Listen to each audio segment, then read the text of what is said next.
Saint-Esprit de Dieu, fais-nous la grâce de jouir de ta présence durant cette lecture qui enseigne, convainc, corrige, instruit et qui sauve. Au nom de Jésus. Amen. Genèse, chapitre 18. Intercession d'Abraham en faveur de Sodome. L'Éternel lui apparut parmi les chênes de Mamré, comme il était assis à l'entrée de sa tente, pendant la chaleur du jour. Il leva les yeux et regarda, et voici 3 hommes étaient debout près de lui.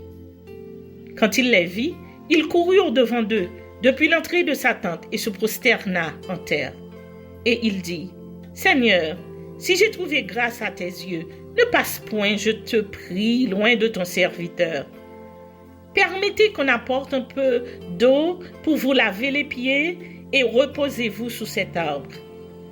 J'irai prendre un morceau de pain pour fortifier votre cœur, après quoi vous continuerez votre route, car c'est pour cela que vous passez près de votre serviteur. » Ils répondirent, « Fais comme tu l'as dit. » Abraham alla promptement de sa tente vers Sarah et il dit, « Vite, 3 mesures de fleurs de farine, pétris et fais des gâteaux. » Et Abraham courut à son troupeau, prit un veau tendre et bon et le donna à un serviteur qui se hâta de l'apprêter. Il prit encore de la crème et du lait avec le veau qu'on avait apprêté et il les mit devant eux. Il se tint lui-même à leur côté sous l'arbre et ils mangèrent. Alors ils lui dirent, « Où est Sarah ta femme ?» Il répondit, « Elle est là, dans la tente. » L'un d'entre eux dit, « Je reviendrai vers toi à cette même époque, et voici Sarah ta femme aura un fils. » Sarah écoutait à l'entrée de la tente qui était derrière lui. Abraham et Sarah étaient vieux et avancés en âge, et Sarah ne pouvait plus espérer avoir des enfants. Elle rit en elle-même en disant, « Maintenant que je suis vieille, aurai-je encore des désirs? Mon Seigneur aussi est vieux. » L'Éternel dit à Abraham, « Pourquoi donc Sarah a-t-elle ri en disant, « Est-ce que vraiment j'aurai un enfant, moi qui suis vieille? Y a-t-il rien qui soit étonnant de la part de l'Éternel? Au temps fixé, je reviendrai vers toi à cette même époque, et Sarah aura un fils. » Sarah mentit en disant, « Je n'ai pas ri, car elle eut peur. » Mais il dit, « Au contraire, tu as ri. » Ces hommes se levèrent pour partir, et ils regardèrent du côté de Sodome. Abraham alla avec eux pour les accompagner. Alors l'Éternel dit, « Cacherai-je à Abraham ce que je vais faire? Abraham deviendra certainement une nation grande et puissante, et en lui seront bénies toutes les nations de la terre. Car je l'ai choisi afin qu'il ordonne à ses fils et à sa maison après lui de garder la voie de l'Éternel en pratiquant la droiture et la justice, et qu'ainsi l'Éternel accomplisse en faveur d'Abraham les promesses qu'il lui a faites. » Et l'Éternel dit, « Le cri contre Sodome et Gomorrhe s'est accru et leur péché est énorme. C'est pourquoi je vais descendre et je verrai s'ils ont agi entièrement selon le bruit venu jusqu'à moi, et si cela n'est pas, je le saurai. » Les hommes s'éloignèrent et allèrent vers Sodome, mais Abraham se tint encore en présence de l'Éternel. Abraham s'approcha et dit, « Feras-tu aussi périr le juste avec le méchant? Peut-être y a-t-il 50 justes au milieu de la ville. Les feras-tu périr aussi? Et ne pardonneras-tu pas à la ville à cause des 50 justes qui sont au milieu d'elle? Faire mourir le juste avec le méchant, en sorte qu'il en soit du juste comme du méchant. Loin de toi cette manière d'agir, loin de toi. Celui qui juge toute la terre n'exercera-t-il pas la justice? » Et l'Éternel dit, « Si je trouve dans Sodome 50 justes au milieu de la ville, je pardonnerai à toute la ville à cause d'eux. » Abraham reprit et dit, Voici, j'ai osé parler au Seigneur, moi qui ne suis que poudre et cendre. Peut-être, des 50 justes, en manquera-t-il 5? Pour 5, détruiras-tu toute la ville? Et l'Éternel dit, je ne la détruirai point, si j'y trouve 45 justes. Abraham continua de lui parler et dit, peut-être s'y trouvera-t-il 40 justes. Et l'Éternel dit, je ne ferai rien à cause de ces 40. Abraham dit, que le Seigneur ne s'irrite point, et je parlerai. Peut-être s'y trouvera-t-il 30 justes. Et l'Éternel dit, je ne ferai rien si j'y trouve 30 justes. Abraham dit, voici, j'ai osé parler au Seigneur. Peut-être s'y trouvera-t-il 20 justes. Et l'Éternel dit, je ne le détruirai point à cause de ces 20. Abraham dit, que le Seigneur ne s'irrite point, et je ne parlerai plus que cette fois. Peut-être s'y trouvera-t-il 10 justes. Et l'Éternel dit, je ne la détruirai point à cause de ces 10 justes.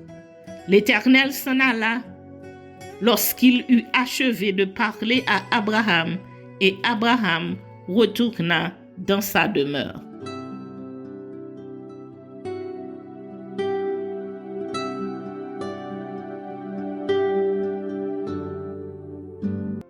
Psaume chapitre 17. Prière de David.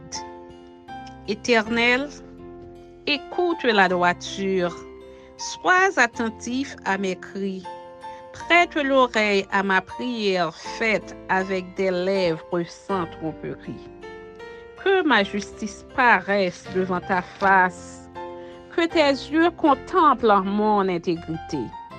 Si tu sondes mon cœur, si tu le visites la nuit, si tu m'éprouves, tu ne trouveras rien. Ma pensée n'est pas autre que ce qui sort de ma bouche.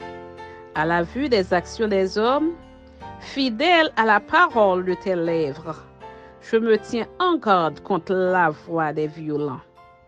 Mes pas sont fermes dans tes sentiers, mes pieds ne chancellent point. Je t'invoque, car tu m'exauces, ô Dieu. Incline vers moi ton oreille, écoute ma parole. Signale ta bonté, toi qui sauves ceux qui cherchent un refuge et qui par ta droite les délivre de leurs adversaires. Garde-moi comme la prunelle de l'œil. Protège-moi à l'ombre de tes ailes, comme les méchants qui me persécutent, contre mes ennemis acharnés qui m'enveloppent. Ils ferment leurs entrailles, ils ont à la bouche des paroles hautaines. Ils sont sur nos pas, déjà ils nous entourent, ils nous épient pour nous terrasser.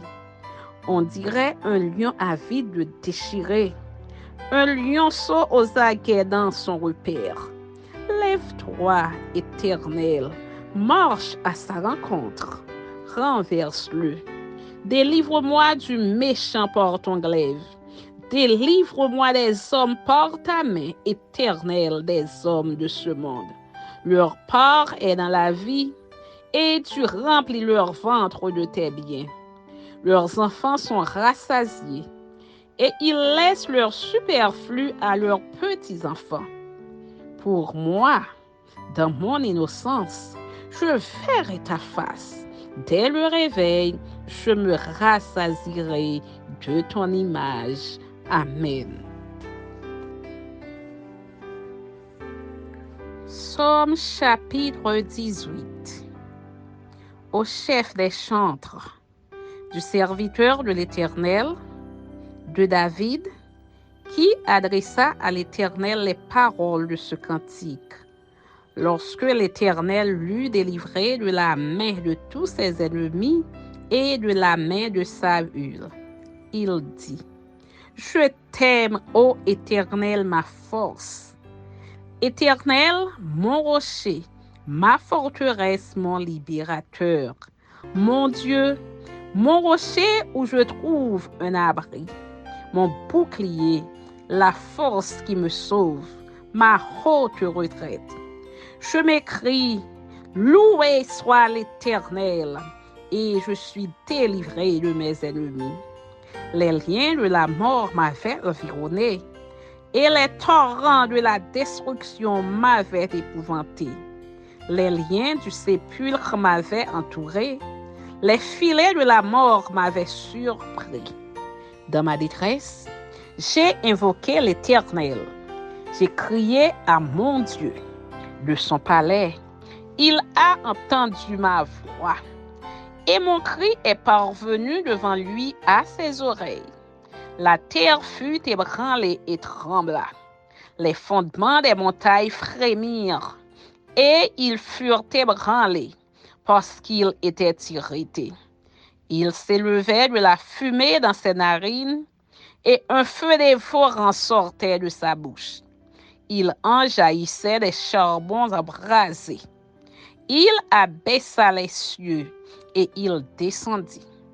Il y avait une épaisse nuée sous ses pieds.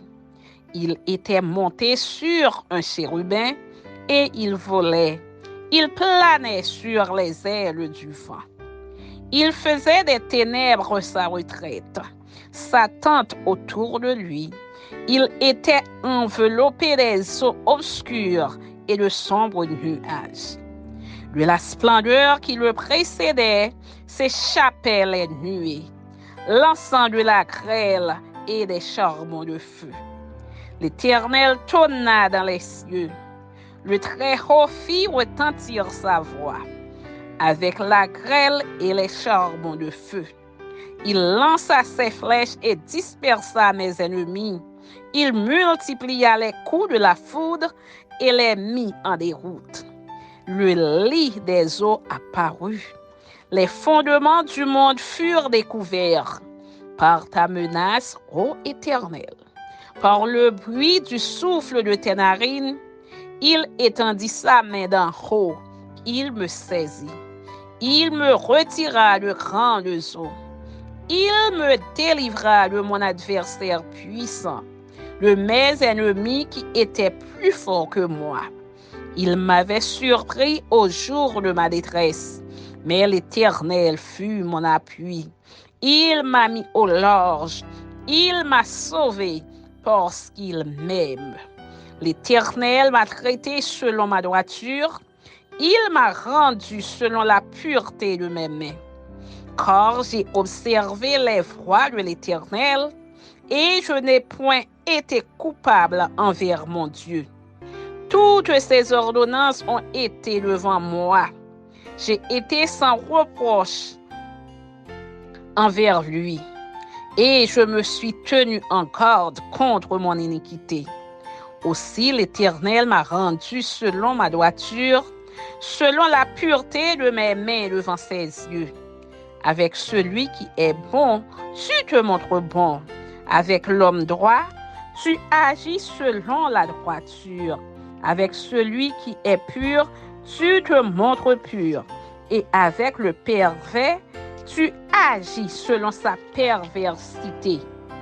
Tu sauves le peuple en qui s'humilie et tu abaisses les regards hautains. Oui, tu fais briller ma lumière.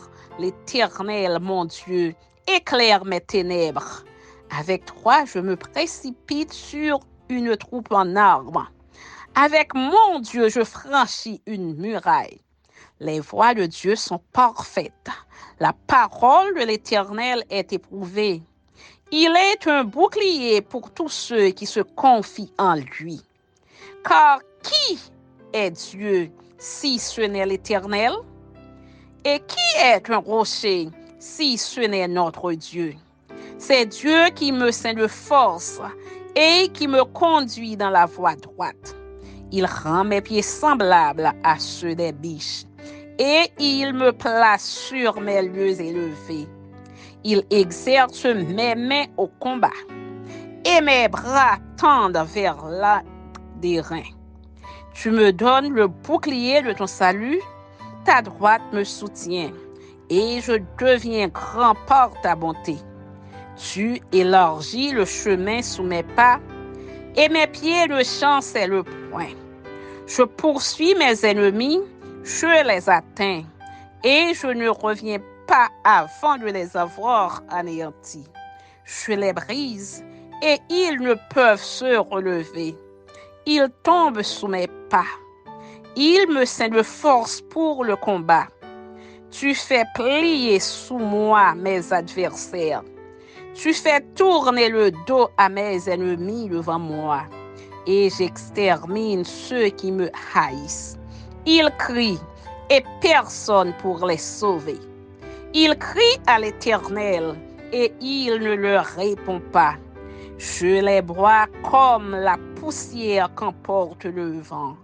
Je les foule comme la boue des rues. Je me délivre des dissensions du peuple. Tu me mets à la tête des nations. Un peuple que je ne connaissais pas m'est asservi. Ils m'obéissent au premier ordre. Les fils de l'étranger me flattent. Les fils de l'étranger sont en défaillance. Ils tremblent hors de leur forteresse. Vive l'Éternel et béni soit mon rocher. Que le Dieu de mon salut soit exalté. Le Dieu qui est mon vengeur, qui m'a assujetti les peuples, qui me délivre de mes ennemis. Tu m'élèves au-dessus de mes adversaires. Tu me sauves de l'homme violent. C'est pourquoi je te louerai parmi les nations, ô Éternel, et je chanterai à la gloire de ton nom. Il accorde de grandes délivrances à son roi, et il fait miséricorde à son roi, à David et à sa postérité pour toujours. Amen.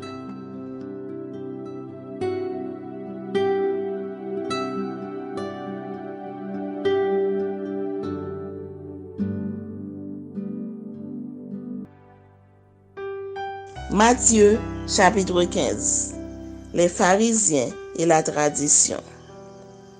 Alors, des pharisiens et des scribes vinrent de Jérusalem auprès de Jésus et dirent: Pourquoi tes disciples transgressent-ils la tradition des anciens? Car ils ne se lavent pas les mains quand ils prennent leur repas. Il leur répondit: Et vous, pourquoi transgressez-vous le commandement de Dieu au profit de votre tradition? Car Dieu a dit: Honore ton père et ta mère, et celui qui maudira son père ou sa mère sera puni de mort. Mais vous, vous dites: Celui qui dira à son père ou à sa mère, ce dont j'aurais pu t'assister est une offrande à Dieu, n'est pas tenu d'honorer son père ou sa mère. Vous annulez ainsi la parole de Dieu au profit de votre tradition. Hypocrite, Isaïe a bien prophétisé sur vous quand il a dit: Ce peuple m'honore des lèvres, mais son cœur est éloigné de moi. C'est en vain qu'il m'honore en enseignant des préceptes qui sont des commandements d'hommes. Ayant appelé à lui la foule, il lui dit: Écoutez et comprenez. Ce n'est pas ce qui entre dans la bouche qui souille l'homme, mais ce qui sort de la bouche, c'est ce qui souille l'homme. Alors, ses disciples s'approchèrent et lui dirent: Sais-tu que les pharisiens ont été scandalisés des paroles qu'ils ont entendues? Il répondit: Toute plante que n'a pas plantée mon Père céleste sera déracinée. Laissez-les. Ce sont des aveugles qui conduisent des aveugles.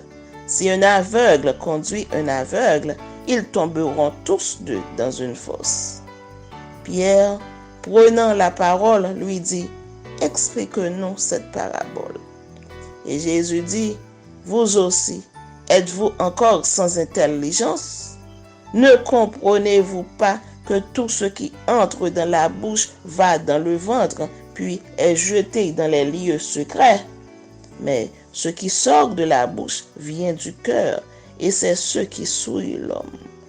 Car c'est du cœur que viennent les mauvaises pensées, les meurtres, les adultères, les impudicités, les vols, les faux témoignages, les calomnies. Voilà les choses qui souillent l'homme. mais manger sans s'être lavé les mains, cela ne souille point l'homme. Jésus, sur le territoire de Tyr et Sidon, la femme cananéenne. Jésus étant parti de là, se retira dans le territoire de Tyr et de Sidon. Et voici, une femme cananéenne qui venait de ces contrées lui cria: Aie pitié de moi, Seigneur, fils de David. Ma fille est cruellement tourmentée par le démon. Il ne lui répondit pas un mot, et ses disciples s'approchèrent et lui dirent avec instance: Oh voilà, car elle crie derrière nous. Il répondit: Je n'ai été envoyé qu'aux brebis perdues de la maison d'Israël. Mais elle vint se prosterner devant lui, disant: Seigneur, secours-moi. Il répondit: Il n'est pas bien de prendre le pain des enfants et de le jeter aux petits chiens. Oui, Seigneur, dit-elle, mais les petits chiens mangent les miettes qui tombent de la table de leur maître. Alors Jésus lui dit: Femme, ta foi est grande, qu'il te soit fait comme tu veux. Et à l'heure même, sa fille fut guérie. Jésus, de retour vers la mer de Galilée, nombreuses guérisons, seconde multiplication des pains.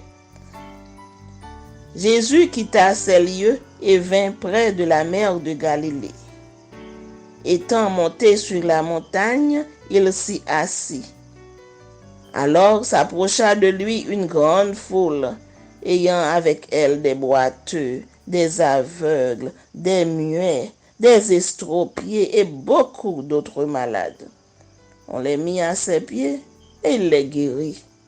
En sorte que la foule était dans l'admiration de voir que les muets parlaient, que les estropiés étaient guéris, que les boiteux marchaient, que les aveugles voyaient, et elle glorifiait le Dieu d'Israël. Jésus, ayant appelé ses disciples, dit: Je suis ému de compassion pour cette foule, car voilà 3 jours qu'ils sont près de moi et ils n'ont rien à manger. Je ne veux pas les renvoyer à jeun, de peur que les forces ne leur manquent en chemin. Les disciples lui dirent: Comment nous procurer dans ce lieu désert assez de pain pour rassasier une si grande foule? Jésus leur demanda: Combien avez-vous de pain? 7, répondirent-ils, et quelques petits poissons. Alors, il fit asseoir la foule par terre, prit les 7 pains et les poissons, et après avoir rendu grâce, il les rompit et les donna à ses disciples qui les distribuèrent à la foule. Tous mangèrent et furent rassasiés, et l'on emporta 7 corbeilles pleines des morceaux qui restaient. Ceux qui avaient mangé étaient 4000 hommes, sans les femmes et les enfants. Ensuite, il renvoya la foule, monta dans la barque et se rendit dans la contrée de Magadan. Matthieu, chapitre 16. Un signe du ciel demandé par les pharisiens et les sadducéens, le levain des pharisiens. Les pharisiens et les sadducéens abordèrent Jésus et, pour l'éprouver, lui demandèrent de leur faire voir un signe venant du ciel. Jésus leur répondit: Le soir, vous dites, il fera beau, car le ciel est rouge, et le matin, il y aura de l'orage aujourd'hui, car le ciel est d'un rouge sombre. Vous savez discerner l'aspect du ciel, et vous ne pouvez discerner les signes des temps. Une génération méchante et adultère demande un miracle. Il ne lui sera donné d'autre miracle que celui de Jonas. Puis il les quitta et s'en alla. Les disciples, en passant à l'autre bord, avaient oublié de prendre des pains. Jésus leur dit: Gardez-vous avec soin du levain des pharisiens et des sadducéens. Les disciples raisonnaient en eux-mêmes et disaient, c'est parce que nous n'avons pas pris de pain. Jésus, l'ayant connu, dit, pourquoi raisonnez-vous en vous-même, gens de peu de foi, sur ce que vous n'avez pas pris de pain? Êtes-vous encore sans intelligence? Et ne vous rappelez-vous plus les 5 pains des 5000 hommes et combien de paniers vous avez emportés? Ni les 7 pains des 4000 hommes et combien de corbeilles vous avez emportés? Comment ne comprenez-vous pas que ce n'est pas au sujet de pain que je vous ai parlé? Gardez-vous du levain des pharisiens et des sadducéens. Alors, ils comprirent que ce n'était pas du levain du pain qu'il avait dit de se garder, mais de l'enseignement des pharisiens et des sadducéens. Jésus sur le territoire de Césarée de Philippe. Opinions diverses sur le Christ. Confession de Pierre. Jésus, étant arrivé dans le territoire de Césarée de Philippe, demanda à ses disciples, « Qui dit-on que je suis, moi, le Fils de l'homme » Ils répondirent, « Les uns disent que tu es Jean-Baptiste, les autres Élie, les autres Jérémie ou l'un des prophètes. Et vous, leur dit-il, qui dites-vous que je suis » Simon-Pierre répondit, « Tu es le Christ, le Fils du Dieu vivant. » Jésus, reprenant la parole, lui dit, « Tu es heureux, Simon, fils de Jonas, car ce ne sont pas la chair et le sang qui t'ont révélé cela, mais c'est mon Père qui est dans les cieux. Et moi, je te dis que tu es Pierre, et que sur cette pierre, je bâtirai mon église, et que les portes du séjour des morts ne prévaudront point contre elle. Je te donnerai les clés du royaume des cieux. Ce que tu lieras sur la terre sera lié dans les cieux, et ce que tu délieras sur la terre sera délié dans les cieux. » Alors, il recommanda aux disciples de ne dire à personne qu'il était le Christ. Jésus annonce ses souffrances et sa mort. Comment suivre Jésus? Dès lors, Jésus commença à faire connaître à ses disciples qu'il fallait qu'il allât à Jérusalem, qu'il souffrit beaucoup de la part des anciens, des principaux sacrificateurs et des scribes, qu'il fut mis à mort et qu'il ressuscitait le 3e jour. Pierre, l'ayant pris à part, se mit à le reprendre et dit, « À Dieu ne plaise, Seigneur, cela ne t'arrivera pas. » Mais Jésus, se retournant, dit à Pierre, « Arrière de moi, Satan, tu mets en scandale, car les pensées ne sont pas les pensées de Dieu, mais celles des hommes. » Alors Jésus dit à ses disciples, « Si quelqu'un veut venir après moi, qu'il renonce à lui-même, qu'il se charge de sa croix et qu'il me suive.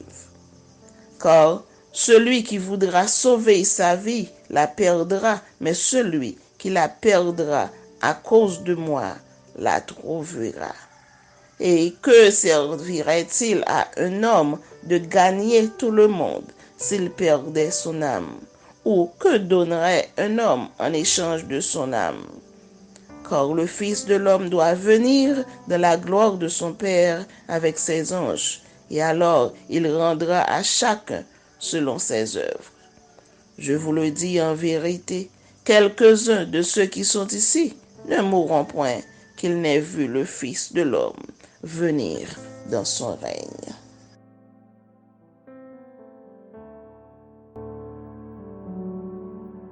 Merci Seigneur de nous donner le discernement dans la lecture de ta parole, que nous y prêtions attention afin d'appliquer notre cœur à la sagesse. Amen. Que celui qui a des oreilles pour entendre, entende, et que celui qui lit fasse attention.